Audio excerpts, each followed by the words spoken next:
I love going down specific rabbit holes about Jewish learning that I'm interested in. It was really hard to control myself when you said you go down rabbit holes.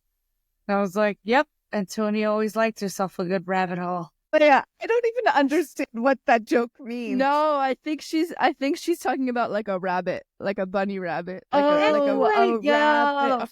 Antonia, I thought more of you. That is such a beautiful microcosm for what this podcast will be.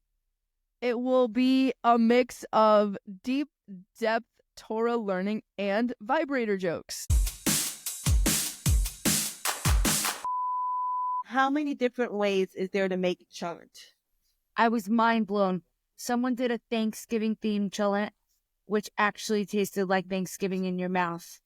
There was raisins and butternut squash, and it was like, Sure. that's so Hasidish of you, Melissa. Shame on you. Shame. What did you say, Melissa? It doesn't count as cholent if you bake at Thanksgiving. Like, that's not actual cholent. Wow, what a perfect metaphor. The cholent metaphor for the Torah. You know, cholent, you think it has to be a certain way, but really we can interpret it in different ways. Maybe we'll find out today on Orthodykes Learn Torah. Yay! Welcome to the new Yenta miniseries, Orthodykes Learn Torah. Yes, huge idea. Actually amazing of all of us that we're doing this. How did it start? I mean, I think it was just such a natural idea. We started learning Torah just by accident on Yenta pod, and then we decided that we want to just do more of that in a more intentional way. And this will be a 4-part miniseries. Each episode will have a different topic, and we'll learn Torah from an Orthodox lens and also from our own personal queer experiences. How was that? Did I do a good job at explaining that? You freaking nailed it, Raye. Perfect, just like your hat. Yeah. And let's go around and introduce everybody involved here. Raye, let's start off with you.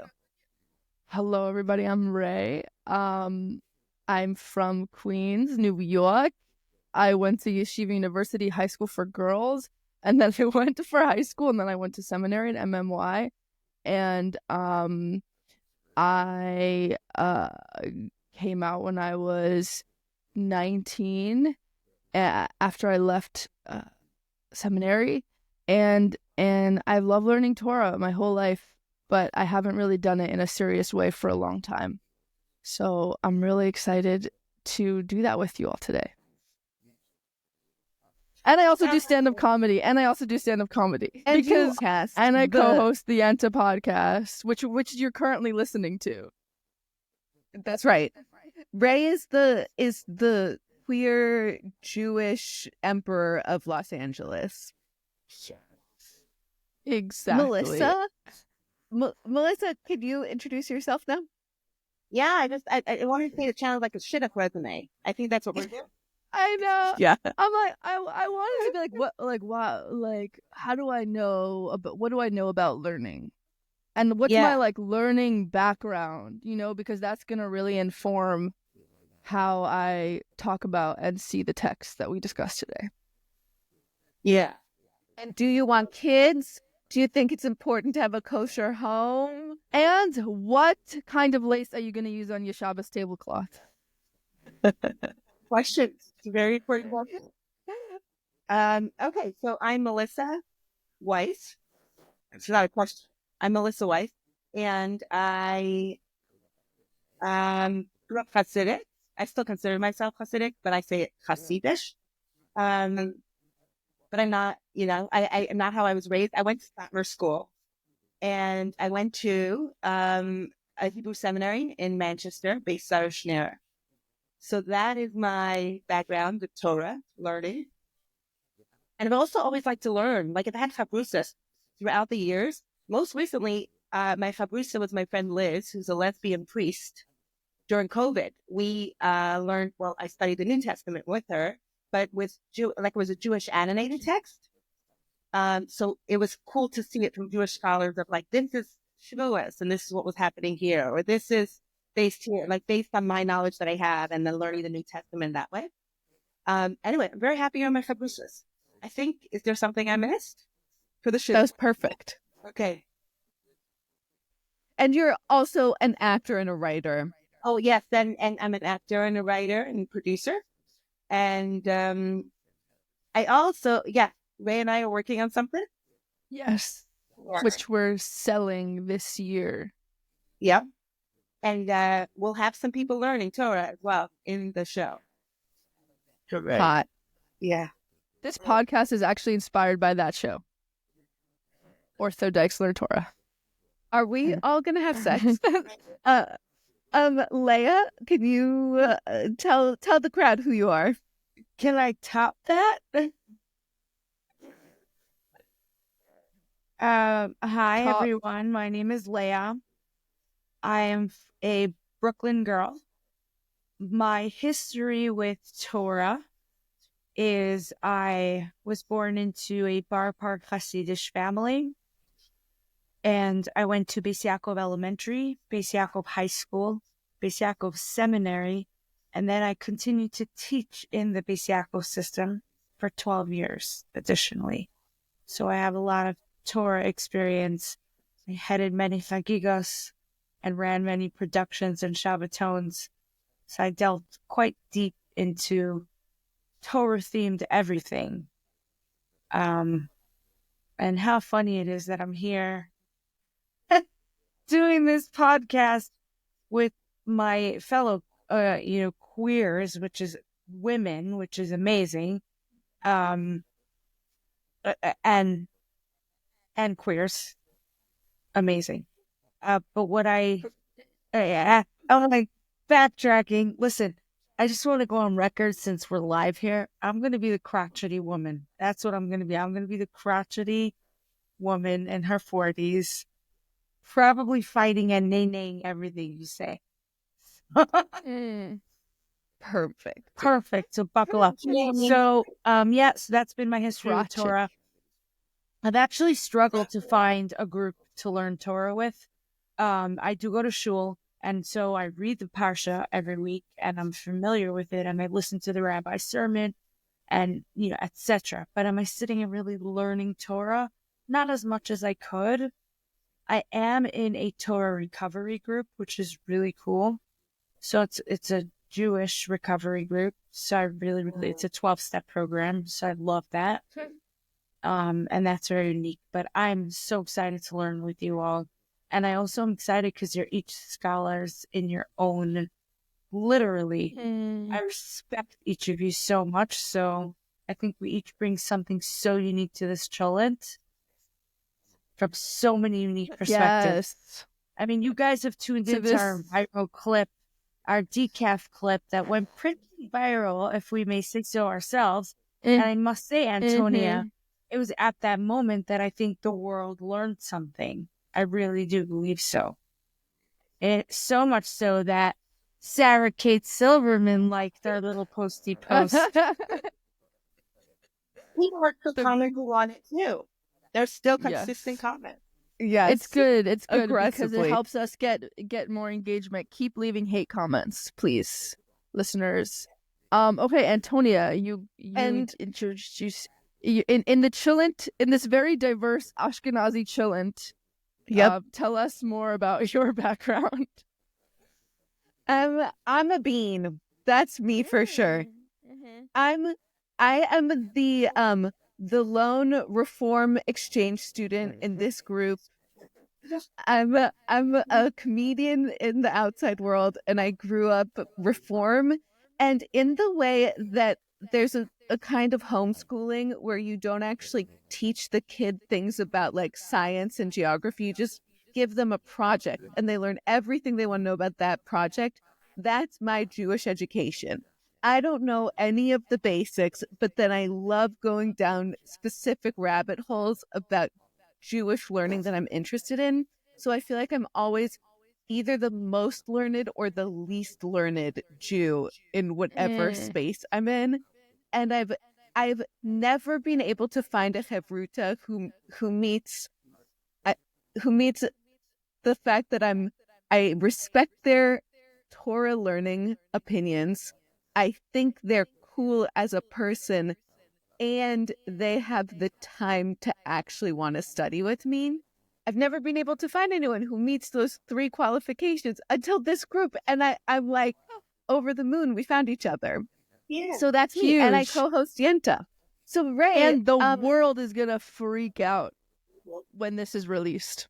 I switched back to my camo hat because I feel more like me. Okay, so rabbinic. I know. So I do want to Raye, say that Antonia, yes. I gave you your moment, but it was really hard to control myself when you said you go down rabbit holes. And I was like, yep, Antonia always liked herself a good rabbit hole. Carry on. Leah, I don't even understand what that joke means. No, I think she's talking about like a rabbit, like a bunny rabbit. Like Oh, a rabbit. Antonia, I thought more of you. That is such a beautiful microcosm for what this podcast will be. It will be a mix of deep depth Torah learning and vibrator jokes. So, Baruch Hashem. This is unprecedented, unheard Which of. part, Raye? This podcast. I agree. For the 4 biggest queer Jews in actually the world, coming together to be a Hebrusa, study Torah, we're going to change the shape of the earth. Done. I do just want to say on a serious note. I want to say like how important and timely this is in the world. I feel like we really need Torah in our life, however it looks, and there's pieces of it there for everyone who wants it. So, yeah, you're right. And listeners, thank you for bearing with us as we figure out how to do this. And we want to hear your feedback. If there's something specific you want to hear or for us to talk about, let us know. We're figuring it out as we go along, as you can see. Okay, should we start with our topic? Yes, Raye, start us off on this topic. So the topic is, what does the Torah think about non-binary people? Super not relevant to today at all. No. I think, I was voluntold to pick the first topic because I'm the youngest. And, you're welcome. It is of Torah tradition to let the youngest go first, according to Leah, but maybe Leah made that up so she didn't have to do it. I wanted to talk about this issue, with their only with the government being so it's okay. With the government just being really just a tough time for non-binary people, gender non-conforming people, people outside of the binary, whatever that looks like to you, whether it's a they them or a she they or a he they or a they she. It feels like a scary time to put your pronouns in your email signatures. And I just wanted to consult an ancient text to see that actually being non-binary, being outside of the binary has existed for thousands and thousands of years, despite what the government is currently saying about it. So I am really excited to talk about the ancient sources and what they have to say about being non-binary. How was that for an intro? Freaking deep. I say let's get in that rabbit hole. Am I right, Antonia? Okay. You're so freaking right. Let's get in it and around it. We consult ancient sources. Yeah. I think that it's always been that, right? Because it's always been ancient sources. I think since we've had these texts, they've always been sources that we couldn't really go directly to whoever wrote their source. And you would just like try to find the answers there. And I think it's really cool that we get to do that today with our current government. Like we could use the Torah in this way, which I think is amazing. So I'm very excited what you have to share, Raye. Teach us. Okay, well, I just have to say thank God for Sefaria. Shout out to Sefaria. And Sefaria, if you want to be our sponsor, please let us know. Listener, if you are listening, you won't be able to see this, but I will put this link to this source sheet in the podcast notes. I'm sharing my screen. And I think what I want to do, if we're going to get like chavruta about it, I want to do the Hebrew and the English. Okay. No, we don't have to do that for every source, but I would love to like actually do both if you guys are cool with that. This is your show. Let's go. Okay. Actually, no, it's Rabbi Raye. That's what we're going to go with for today. Yeah, exactly. Rabbi Raye. Yeah, Rabbi. Rav. Rav. Da, da, da, da, da. So, so the first source is from Mishnah Bikurim, which the Mishnah is Antonia, can you explain the Mishnah? I might get it wrong, but I think the Mishnah is like a very ancient collection of rabbinical teachings that are trying to write down what was orally passed down for a long time. And then after the fall of the temples, the rabbis started to write it down, and then they're sort of the core of what makes up the greater Gemara, which includes later commentary on the old Mishnah. Is that right? Perfect, I think. But like the God, Mishnah, I'm so freaking smart. I'm pretty sure besides the Torah, the Mishnah is like the oldest Jewish text that we have. I'm sure there's some nerd who's like, what the something else. Sure, I don't know. We're learning. But this is a big. This is an important welcome one. you. We welcome you. Yeah. Yes. Okay. So in the Mishnah it says androgynos. So they call it androgynous. Androgynous yesh bo drachim sheva la'anashim. So an androgynous is in some ways like men.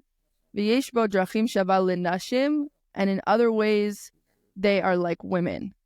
V'yesh bo drachim sheva la'anashim v'nashim, and in other ways this androgynous is like men and women. V'yesh bo drachim eino sheva lo la'anashim v'lo l'nashim. And in some ways, they're neither like men or women. So, like, to me, that's non-binary. Very, very clearly stated in the Mishnah. So just, I think there's a...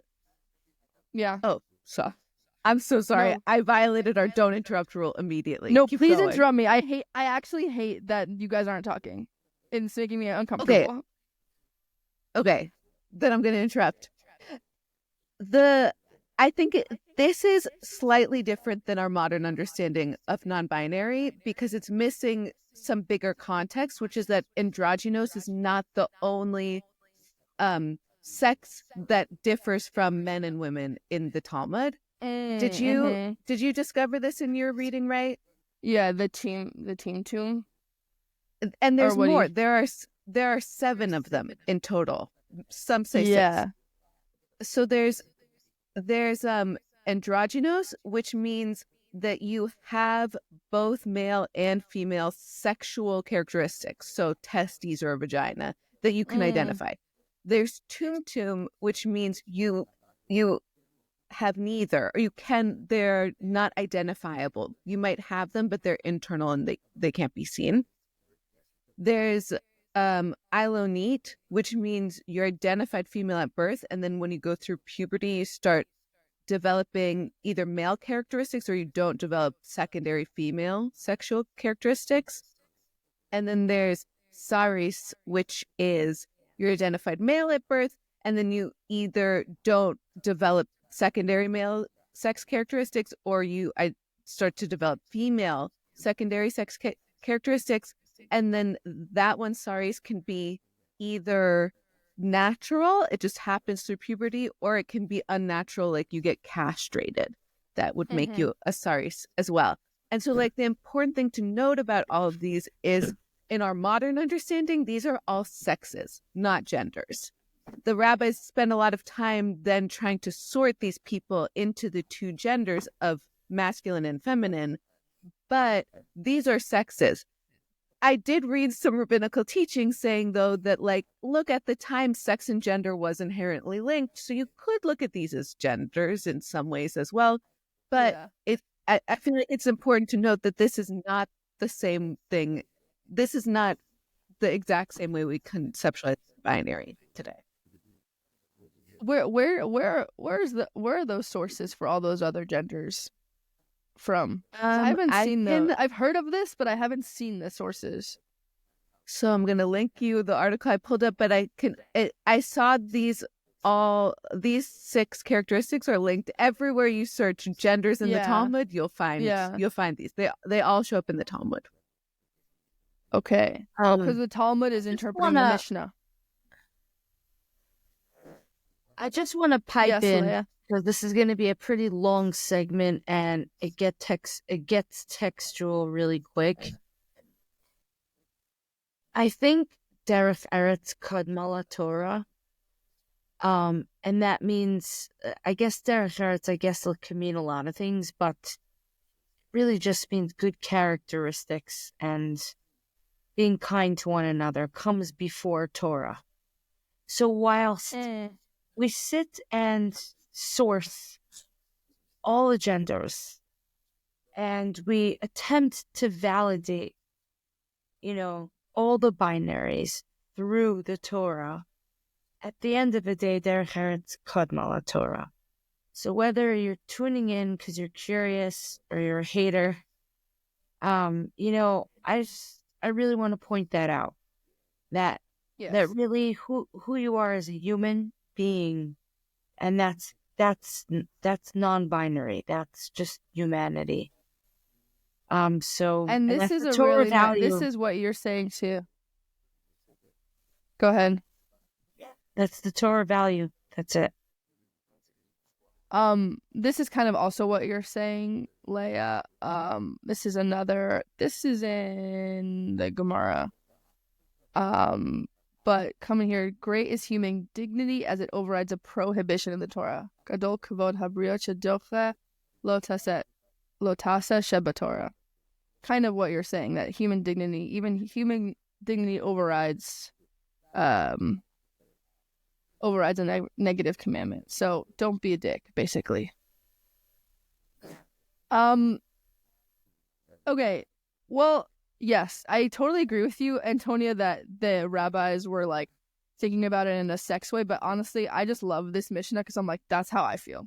Like, some ways I'm like men, some ways I'm like woman, sometimes I'm like men and women, sometimes I'm like neither. So I don't know what they meant, but I like it as a definition for non-binary. Okay.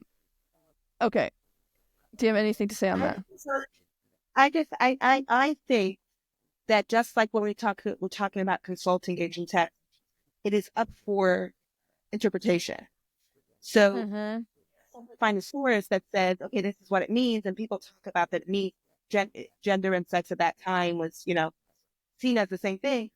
But also we get to look at it however we want. When we get to see, okay, can we learn something from this? Even if sometimes it doesn't work exactly it doesn't fit into that exact box. But we can find some answers, and we can find some maybe enlightenment or what's the word I'm looking for? Validity or something to be like, oh, there was conversations with people that didn't fit into this one way of being. And that's also me. That's it. I love that, Melissa. I feel like this passage of this androgynos came up in basically every single text that I Googled about non-binary and halacha. And I I didn't write down who wrote this, so I'm pretty sure it was Rabbi Elliot Kukla. Talked about how he's trans and he loves this text because it's like a door opening. It's just a door that acknowledges that there's complexity beyond a binary. And it also acknowledges that there's a way, like the rabbis spend so much time trying to make these complexities fit into halacha because they're so sure that that all halacha can serve everyone in every situation. And he was like, that means that there's a way for halacha to serve everyone of every gender. That's the door that's being opened. Is like, if we can make the tumtum and the androgynous fit, we can also make the modern non-binary and the modern trans woman and whatever else fit. Because like halacha is expansive. So I thought that was a beautiful way of like acknowledging that this doesn't exactly represent how we think about gender these days, but it's this door that we can keep pushing open. Yeah, and I think also what's so cool is people spend time researching and studying and writing these texts. People spend time trying to figure out how do we look at humans in society. And I think we continue to do that. Us doing this here continues to do that. Everyone exploring that rabbi that you mentioned, I think we continue to do that. How do we make space? And I think it goes back to what Leah was saying about that's what comes first, right? That is more important, human dignity and making sure there's room for everyone's experience and making people feel seen and heard and belong is what we can, I mean, hopefully, I think is the goal. And we can find these sources. I find it so, I find it fascinating and so fucking cool that we get to look at sources that, especially given the way that I was raised, you know, they're seen in a very specific way. And of course there's debates and it's still broad, but with these kinds of stuff, it's not talked about. And then we get to use it now and be like, oh, it is actually talked about. We just weren't privy to this part, but it's talked about and we get to expand on that, which is amazing. Yeah, and I think a lot of people don't even know. Orthodox people don't know that this is even in the Gemara. Like, they think non-binary people are fake and it's just made up. And it's like, you know, it's a new thing that's like, oh, people are being influenced. It's like, no, bitch. It's like it's here. It's in this Gemara that you love, that you talk about. That this is from God. Just by the way.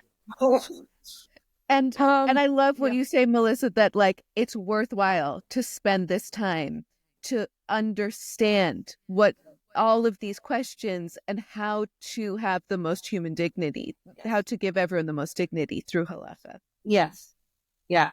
And also just putting it out there that as much as the Torah does give attention to it, the Torah also gives attention to many other things. So, and that's something to learn from also, that although gender and sexuality is a very important topic, it's one of the many things that the Torah focuses on.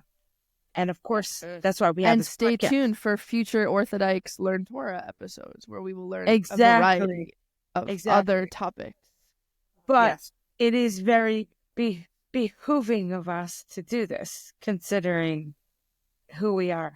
But there are so many different fascinating Torah topics. And this is a cool one, and we're giving it attention. But, you know, also, it's not everything. It's just one piece of the Torah.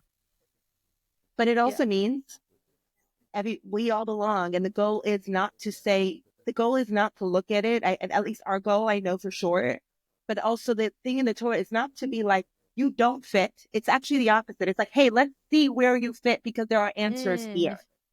And there's like, that can be seen with any topic, right? The answer is here. And we can use it if we want it. If it fits and if you want to explore more, you can do that. I think on that question. Oh, yeah.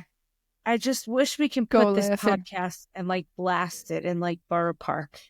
Like, I know, right? because it's That would like be there's amazing. so many like housewives sitting at home that are like ironing their husband's underwear that are just like, is it possible? Does Torah exist in other realms? And the answer is Yeah. yes. Yes, it does.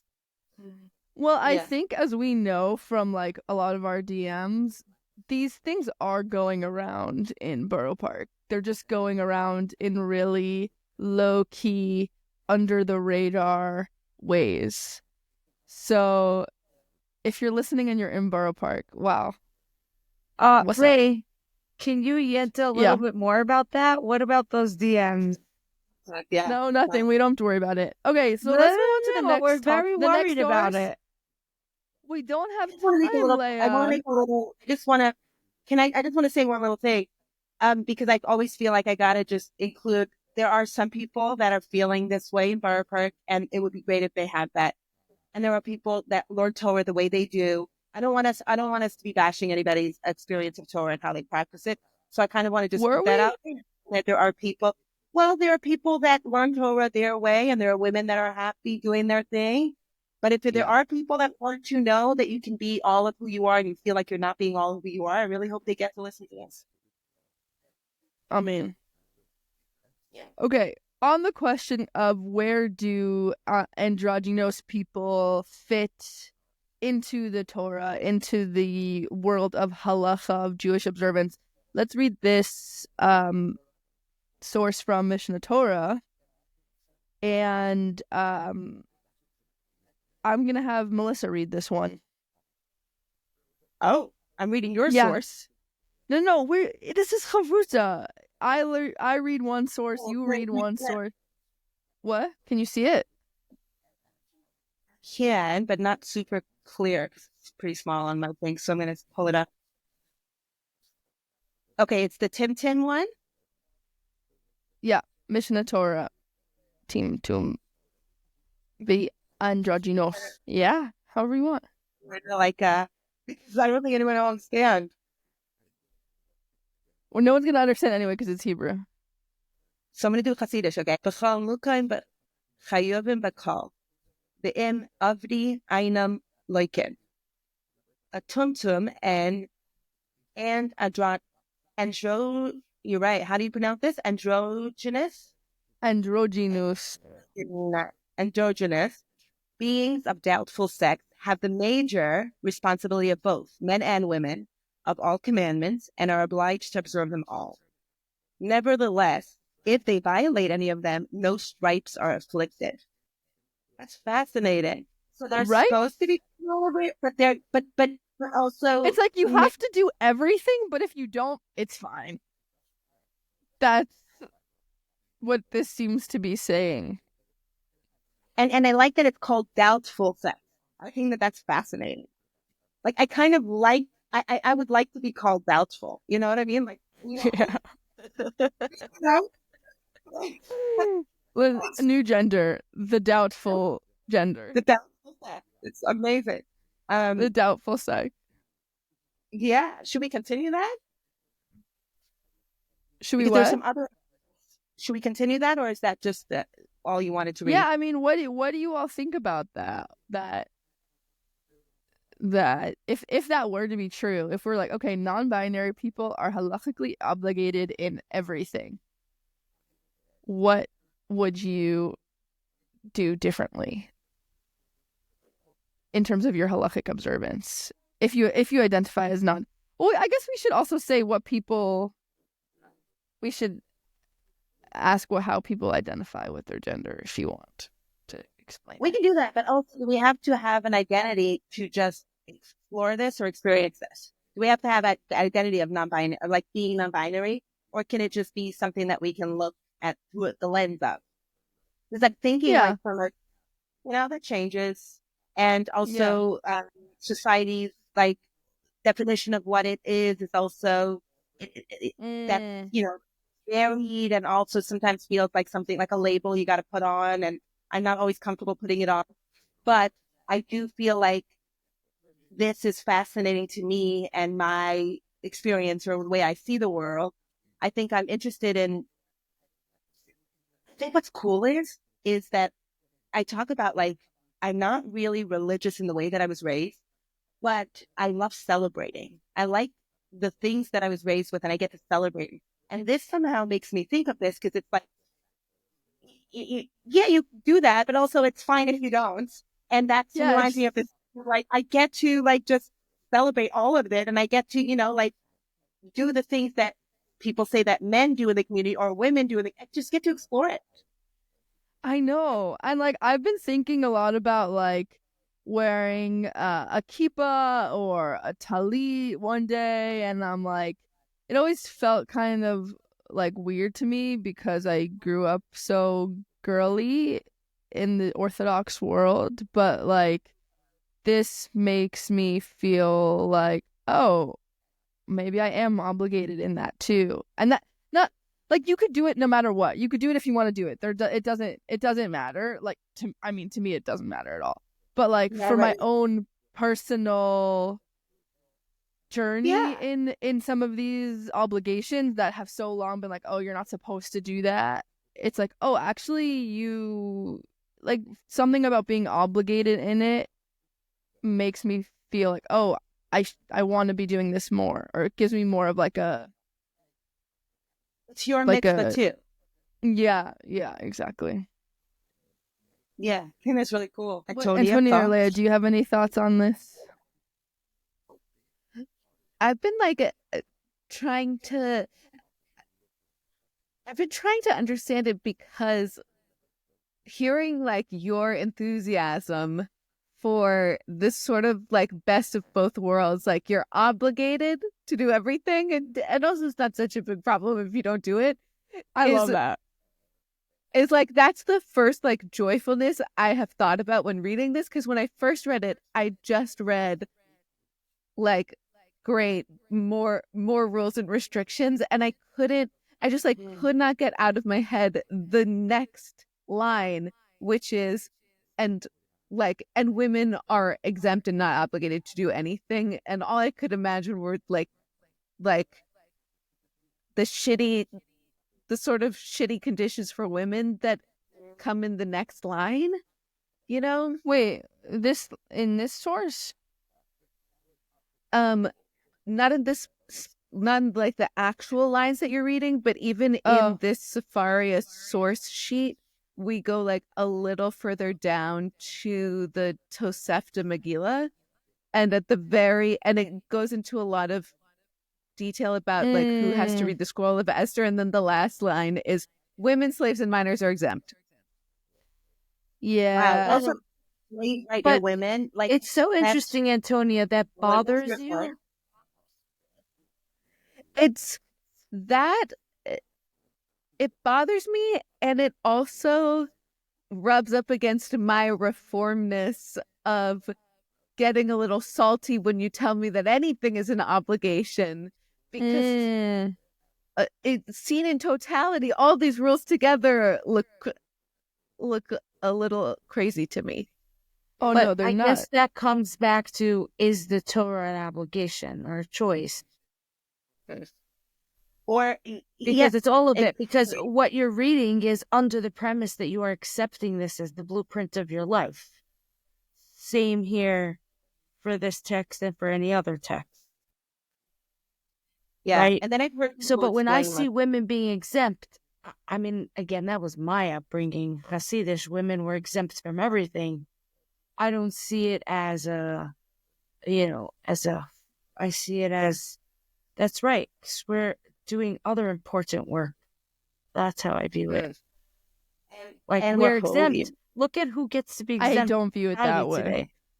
Right. I've heard people like pitch it to me that way, and I've seen that in action in certain people, but it seems like that's a really positive pitch. Is that actually how you experience that? Yeah, because exempt doesn't mean excluded. I still go to shul. I go as much as I want. Nobody's stopping me from going. I go and I take from it what I want. But also, if I wake up late or if I skip a week, I'm exempt. So it's like, now, if somebody chooses Torah life, then they are choosing to go to shul every Shabbos. That's part of their Torah life, right? Observant Torah life of their form of observant or whatever you want to call it. So then, yeah, they're not exempt. They don't get to just be like, something, I want a morning off.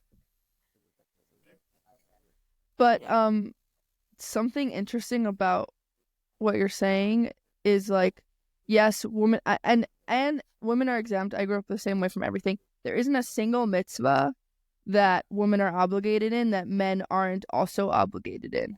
So all the things that you think are just women's mitzvahs, like challah or lighting candles, men are just as obligated in those commandments. But here this is saying that androgynous people are obligated in the responsibilities of both men and women, which kind of like elevates women in a way in this specific text. I'm not going to say that women are elevated in these texts at all, but in this one specifically, it's interesting that they would say that, especially because there aren't any obligations that are just for women. Is that true though? That there aren't? Is that certain? Because that there aren't any mitzvahs that men are not, because men do not like Shabbos candles if there's a woman, and women don't they say do. like. Oh no, because women. I mean, this is getting into a whole other halachic topic, but like women fulfill the men's obligations by lighting candles. But if a man is not married, what? Same thing with men, right? So if there's like kiddush, the man makes kiddush. Exactly. He also the woman. So that's I think that's the difference. I think those mitzvahs are there. The woman or the man can then, what is it, like have in zin or have in mind other people that are included in the mitzvah. So I think there are separate ones. No, but they're separate. They both have obligations, but there's no obligation that only a woman has that a man doesn't also have. Do you know what I mean? What it in? You mean? Yeah. I think I know what you mean. They're like men have obligations just for them, but women do not. But that's a separate issue. But should we get into another person's source, because we're like really like we're running over time. Yeah, I am just like a small thing that I'm gonna like. So I mentioned that I grew up Hasidic, and so like Kabbalah is something I'm always interested in, even though like when I was younger, I didn't learn Kabbalah directly, but Hasidus has a lot of Kabbalah just embedded. So I think what I find super interesting is this format has shifted, and now I'm like, see my face really big. I have this book here. It's the Sefer Yetzirah, but in English, and I was using it because I was studying and preparing for something else I had done in the past. But I think what's interesting is you see this like it's a person, and you see where there's sephiros, which is like godly attributes that are in each human and in the world as a whole. And it's also called the tree of life. But what's interesting is that there's each attribute is either masculine or feminine. But there's one that's Tiferes, which could be called harmony or beauty, and that is neither male or female. And I think that's located in the heart. That's located, And I think that's really interesting is that's both. It takes your, the masculine side of your body, which is the right side, I believe, and the left side is the feminine. I'm going to double check this before I'm like, let me just double check. The left side of the body is feminine and the right side of the body is masculine. This is like in Kabbalistic thought, and there's interpretations of what that means with masculine and feminine. But I think what's so interesting is the center is both. And to me, that's like non-binary. You combine both of these things. And I think that's how I experience things, of it being like, I have both. And honestly, I think we all have. I think people that are not, even people that don't identify as non-binary or anything outside the binaries, we all have these different traits. And I think that to me, that's really interesting. So like there's the first three, right? So there's the first three on the top is Chesed, Gebura, and then Tiferes in the middle. And the Chesed can be seen as like kindness or love. And then Gebura, and that's the masculine one. And then Gebura, which is strength, is the feminine one. And then Tiferes takes it both together, brings it both together. And that's neither masculine nor feminine. And it's just like a way to bring those two together, which I think that's fascinating. So I'm just like on a journey of learning more about this, but that's kind of my, yeah, that's all for today about that. Isn't that cool? Yeah. Anything Very cool. to say about it or no? Can you tell us more about the different traits and which are masculine and feminine? Yeah, so it's the, here. There's more masculine ones. So that's the Patriarchy. spheres. You look up, I mean, I'm thinking it will Yeah. go through, okay. Let's recap what the Sphirot are, too. Okay, so the spheres are like simplified version. It's like these qualities, these attributes of divinity within us. It's never simple because it's Kabbalah, but I'm sure there's a better way to describe it. But there is just these attributes, and I think sorry, Leah, we'll cut that part out maybe. Might know more. But it's attributes within us. And we all have these kind of attributes within the world. It's a lens of seeing ourselves, others, the world. And I think there's like, it's a bunch. So to go into each one, I don't know if it's the right time, but there's like victory and glory and severity. And, there's like a bunch of different ones. And then there's Malchus. And it's all, there's like, formation and like, you want me to read some? I've got a pretty cool source too. Yeah. Hello. Yeah, Melissa, do you need a second to find yours? Great. Yeah. Yeah. Okay, so then I'll share mine. Mine's a pretty cool and just an interesting concept that I actually taught it in Mesora Space Yaakov. Hello, students, if you're tuning in. Yes. So I actually had a very interesting, brilliant group of students, and they asked me a lot of deep questions about the Megillah and Purim. And actually, Purim is actually probably the queerest story in the Torah. And it's all about masquerades, and it's full of, and also the time of the world was a very experimental time. And there was a lot of perversion going on, which is where the story of Purim begins. Purim begins with all these, acts of perversion and like parties. So, Achashverosh, which is the king, summons Vashti, which was his wife at the time, to come to a party. And in the Megillah, the text is very vague on why she didn't come or why she refused or what his exact request was.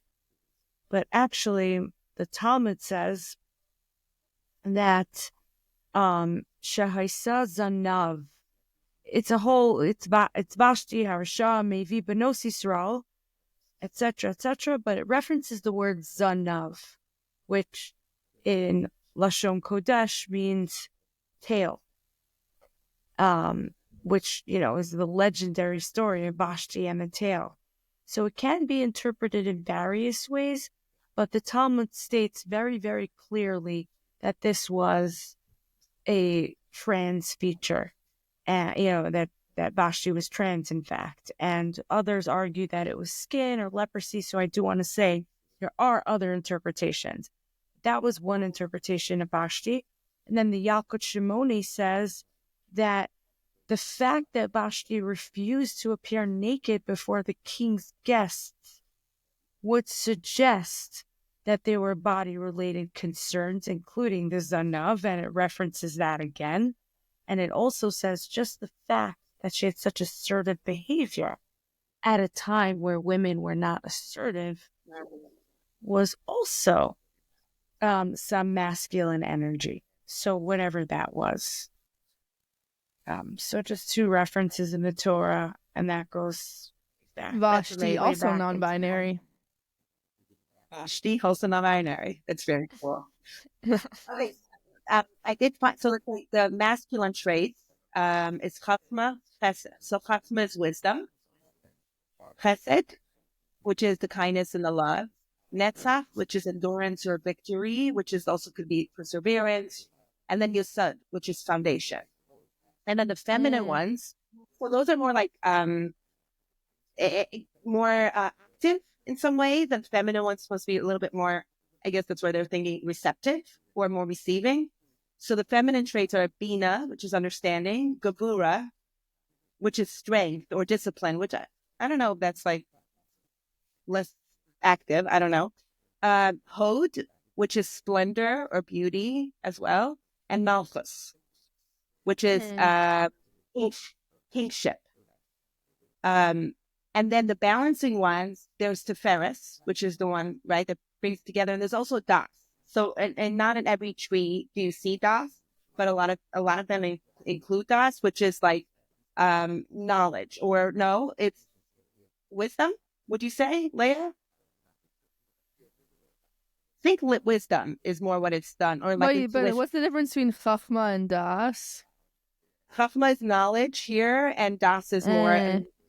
So maybe it's an intuition, perhaps, or that should be the opposite. The opposite, but just for those listeners cluing in. So Das is more data, it's knowledge, and Chachma is actually the wisdom to process the knowledge. Wait, so which one? So Das is the knowledge? Chachma is the wisdom. Interesting. Is a wise one, right? Think about it. Right. Interesting. Okay, I want to bring us back to our topic, which is what does the Torah feel about non-binary people? Wait, I have one thing. Yeah. It's just, have you heard of the Twilight? We are the Twilight people. Have you heard of this? Yeah. That's what I was about to bring up. That's what I was gonna. That was my other thing. Okay, Antonia, go ahead. This might be a different Twilight reference than you, Melissa. So jump in with yours if I'm not covering it. But I'm putting in the chat, and I'll put this in the episode notes. This sermon written by Rabbi Reuben Zalman called "The Holiness of Twilight," and you see the word and the discussion of Twilight in basically, bless Leah. You see the discussion of Twilight in like basically everything about non-binariness in halacha. And Rabbi Zalman gives a really beautiful sermon about that. And he actually, I don't know their pronouns, and I think they're non-binary or they're a trans man. And they go into this discussion of the idea of Twilight and how Twilight, there's all of this disagreement about how to define Twilight. Some sages say it's part of the day, some say it's part of the night. How long does it last? Does it last till the east has a reddish glow? Does it last till the lower sky is pale but not the upper sky? There's like no agreement about this. And then Rabbi Yossi says Twilight is like the twinkling of an eye as night enters and the day departs, and it is impossible to determine its length. That's sort of where the discussion concludes. So there was also this feeling that there were a lot of demons that happened, that showed up in these times of in-betweenness in twilight and in dawn. And so Rabbi Zalman goes into this question of, okay, so the rabbis believe this time is indefinable. There are demons all over the place. They would probably tell us to avoid going out, to avoid these times of day, twilight and dawn. But instead, they say, no, these are the most powerful times to pray. And there are just example after example of this in-betweenness being the most powerful time. Not just with twilight and dawn, but also with let's see, where's my little list of it? There are things like I think on a wedding day, you know, you're not quite single, you're not quite married. In the Red Sea, this was like such a holy time, and we think so much about that narrowness. Our doorways, we put these intensely important prayers on our doorways. These intermediate spaces are so important. And then I found a beautiful piece by someone named Lainey Solomon, which I'm also putting in the chat, where they go over all of this teaching about Twilight. And then they give one more example from a sugya in Masechet Eruvin about the halachic prowess of Rabbi Meir. So I am not going to read the Hebrew because I'm not so good at Hebrew, but it reads, Rabbi Acha Bar Hanina said, "It is revealed and known before the one who spoke and the world came into existence that there was no one like Rabbi Meir in his generation. And so, why didn't they establish halacha according to his opinion?" Perfect, you got it right up, right? Because his colleagues could not fully understand his teachings. He would say about that which is tameh, which is unpure, that it is tahor, which means it's pure, and express many facets and reasons beyond his opinion. And similarly, he would say about that which is tahor, that it is tameh, and express many facets and reasons beyond his teaching. So they're saying, like, it's said that this guy Rabbi Meir is the wisest person in his entire generation. So why don't they trust him for halacha? Well, he keeps saying these like really confusing things. Stuff that we think is pure, he says is unpure. Stuff that we think is unpure, he thinks is pure. And then it goes on and it says, it was taught Rabbi Meir was not his name. Rather, Rabbi Neharai was his name originally. And why was his name changed to Rabbi Meir? Because he would illuminate, Meir, the eyes of the sages in halacha. So it's this story that's like, it's answering this question, was Rabbi Meir actually crazy? And was him subverting these binaries of the sages, was that just to confuse people, or was it to illuminate them? And this passage basically says both. To confuse them, he's there to subvert their binaries, and he's there to illuminate. And this is just a really beautiful, I think, portrayal of subverting binaries and how it doesn't just happen with gender and sex, but that subverting binaries is like the holiest thing you can do. That Rebbe Meir, this sage, what he was celebrated for was subverting a binary. So I love that. And this is part of Svara's work. And Svara is this, they call themselves a traditionally radical yeshiva. And I think they were co-founded or maybe founded by Rabbi Elliot Kukla, who I referenced earlier. And they're doing amazing work. Shivim Panim La Torah. There are 70 ways to interpret the Torah, and that's just the tip of the iceberg.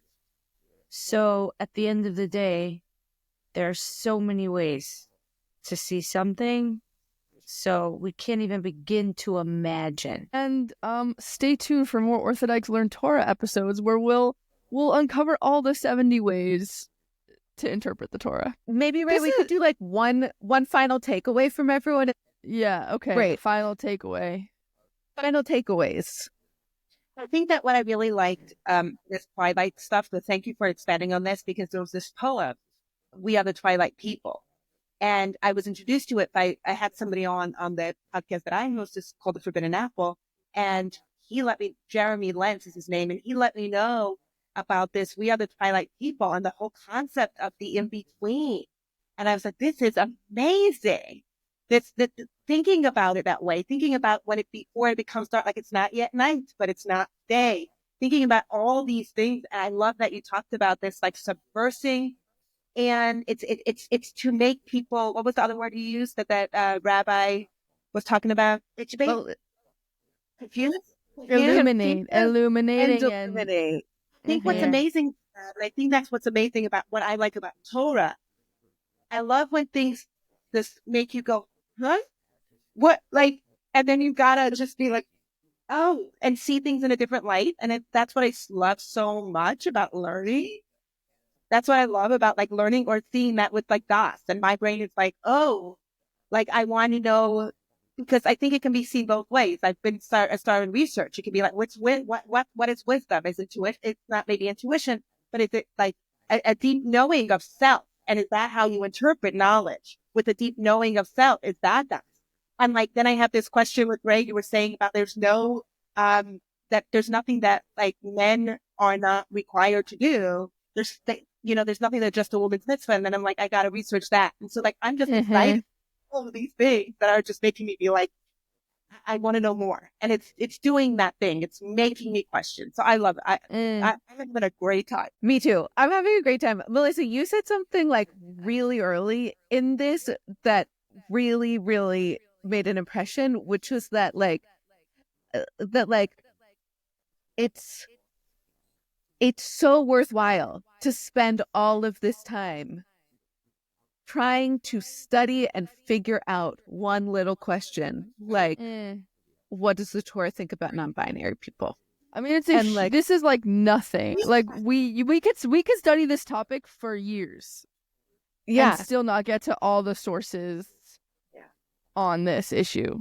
So I was struck by that when I was actually looking at the Sfara database to like find information for this, because all of their papers are on the most granular things, like a blessing for putting on testosterone gel, like wearing a binder in the mikvah. These are such granular bits of trans life that they are spending a year writing a paper on. I thought it was so beautiful, and that like, yes, it's so worthwhile to spend our time examining these sometimes tiny, sometimes huge aspects of life. And then Leah, you came in and you were like, yeah, and also we examine all of these granular aspects of life. So the question of a non-binary life is just a small seed in this enormous context of knowledge. So that like really made an impact. Yeah.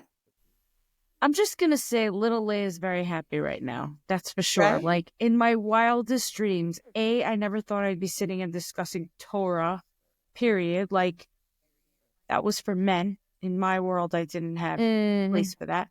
And then more so, this topic in Torah. What? With like I said, like scholars in your own right. So little Leah is very thrilled right now. nice. Yeah. I think like I love that we have sources, and also I think it's all Torah. Like we're Torah. It's all Torah. That's our life. This is why, right? This is why we can delve into like a little question forever, because life is made up of all these things. You're like, okay, there's this part. What does that mean? And there's this part. And then we bring all of those things that we're curious about, and we're like, is it somewhere here? Oh, is that it? Is this like an inkling? And oh, did that just lead me to something else? And she's single, people. And she's single. Like, you even get it? No, like, seriously. Because I've said this in so many episodes, guys. I was never lying about this, but to me, it's sexy. There's nothing sexier. Like, yes, talk to me, Torah, Get baby. major thirst in our DMs. Talk to me, Torah, baby. Right? Yeah. Me too. We get thirst I trap. completely agree with you, Hit Leah. me with the hummus strap. There was something called like, what was it? The like Snea's, was there like a Snea's teacher aesthetic? There was something that was going around like a style of people that were dressed as a Parsha teacher. Do you know what I'm talking about? It was like a style of wearing skirts and like sweaters and stuff, and that was the fashion look was called. I can't remember if it was a Snea's like Torah teacher maybe aesthetic. It was something, and that's what I'm feeling like. This is like like this should be a dating style. You just be like, let's talk learning. Baby, Study together? will you be my That's a good idea for a date. Right? Like, or hit me up with like a conversation, like some learning thing. Hit me up with some like little thing and be like, hey, what do you think about this? Or I just learned this. And, like, let's study together. Mm-hmm. By the way, that's going to The be first mine. girl- In my episode, stay tuned for Torah turn-ons. And it's going to be like massive. It's going to be like, will you shake my lulav, baby? And things of that nature. put on fill-in. Oh no, The it's first going to be girl, unexpected. the first girl that I hooked up with was my chavruta. So there is Secrets. there is something, and that's my Yenta. But I completely agree with you, Leah. Like little baby Raye would have just been, I would have been like, what the heck? That's not even possible that we're doing this. And I think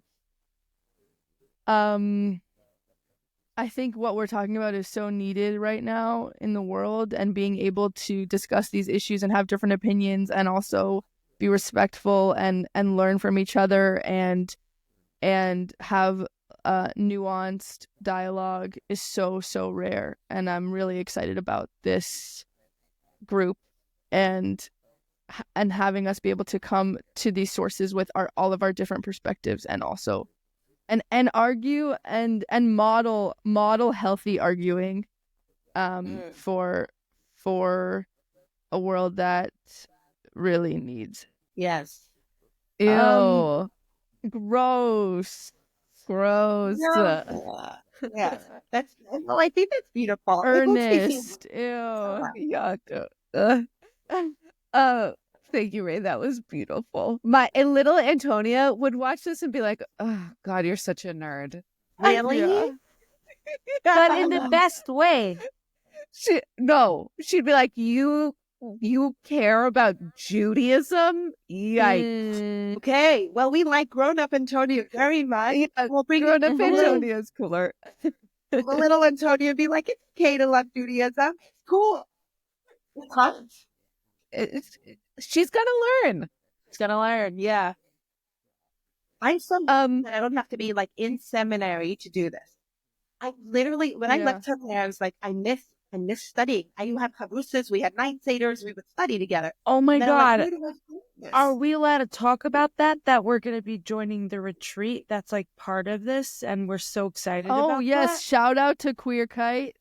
I'm so pumped about this. that, actually, because that will give us an opportunity to immerse in Torah for a whole weekend. Yeah. So thank you, everyone, for being here.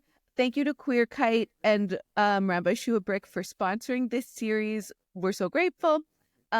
You can find all of us on social media. It will be linked in our episode description, so I don't think that we need to say all of our social medias. Yeah. And thank you guys so much for being here, and thank you to the listeners for listening. Yeah, and if you have opinions on the sources or the Torah that we learned today, please leave comments. Please share with your friends. Worry, I'm sure you all have a million opinions. Oh yeah. There's going to be like 7 Hasidish guys guys that are going to be like, the nerve you have to talk about Torah. And then there's going to be like Antonia's followers that are like, you guys are amazing. We love you. The Jewish community is amazing. And if anybody wants to like know, like Kabbalah, like if anybody like wants to get into it more, has more thoughts on it, please like share sources or share your thoughts about it or share what you've discovered about any of these topics. Like, let us know. I want to know more. Orthodykes learn Torah. Woo! Out.